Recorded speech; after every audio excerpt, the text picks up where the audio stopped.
સુરતના વરાછા વિસ્તારમાં રેસ્ટોરન્ટમાંથી મંગાવેલા પંજાબી શાકનું સેવન કર્યા બાદ એક જ પરિવારના 5 સભ્યોને ફૂડ પોઈઝનિંગની અસર થવાની ગંભીર ઘટના સામે આવી છે.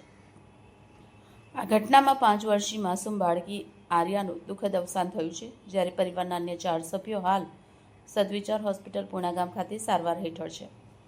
ઘટનાની જાણ થતાં રાજ્યના આરોગ્ય મંત્રી શ્રી પ્રફુલ પાનસેરિયાએ સમગ્ર મામલે તાત્કાલિક ગંભીરતા દાખવી જિલ્લા આરોગ્ય અધિકારી ડોક્ટર અનિલ પટેલ તથા એસએમસીના ડોક્ટર ઉમરીગર જોડે વિડીયો કોન્ફરન્સના માધ્યમથી ઘટનાની વિગતવાર માહિતી મેળવીને જરૂરી તબીબી અને વહીવટી કાર્યવાહી સુનિશ્ચિત કરવા સૂચનાઓ આપી છે.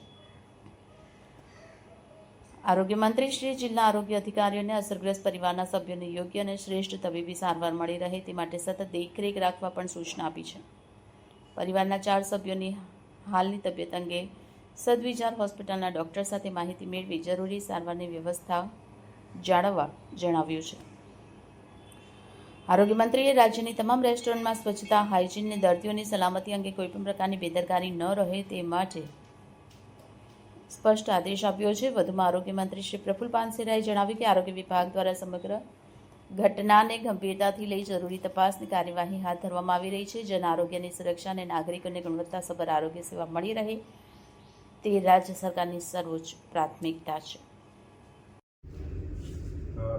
આ જે સુરતની અંદર જે ફૂડ પોઈઝનિંગનો કેસ આવ્યા છે 4 અને જે પૂણા હોસ્પિટલની અંદર દાખલ કરવામાં આવ્યા છે, આ માહિતી મળતા તુરંત જ અમે આરોગ્ય વિભાગ સાથે જિલ્લા આરોગ્ય વિભાગ અને એસએમસીના ઉમરીકરજી અને ડૉક્ટર અનિલ સાથે મેં આ મીટિંગ કર્યું હતું. તમામ પ્રકારની માહિતી એમની પાસેથી મેળવી લેવામાં આવી છે.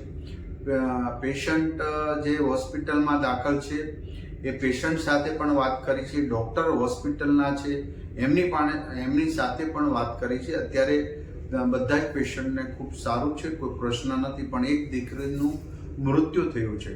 એમનો પીએમ રિપોર્ટ હજી આવ્યો નથી. પીએમ રિપોર્ટ આવ્યા પછી ખ્યાલ આવશે કે વાસ્તવમાં એમને શું તકલીફ હતી, કઈ રીતનું.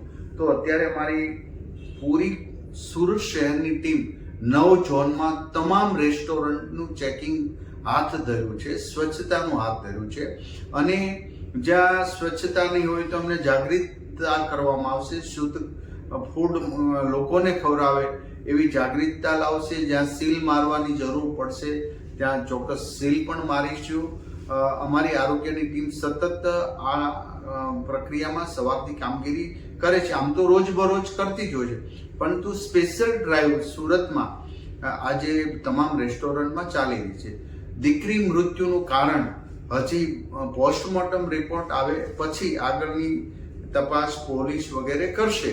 પરંતુ જો ફૂડ પોઈઝનિંગનું હશે અને હોટલવાળાના કંઈ પેલું હશે ત્યારે હોટલ તો સીલ કરી છે, પરંતુ વાસ્તવમાં ફૂડ પોઈઝનિંગ શેનાથી થયું છે એક ચોક્કસ કારણ પીએમ રિપોર્ટ આવ્યા પછી આવશે. તો એ પ્રકારે અમારી આરોગ્યની ટીમ પોલીસને જાણ કરી અને એ દિશા તરફ આગળ વધશે.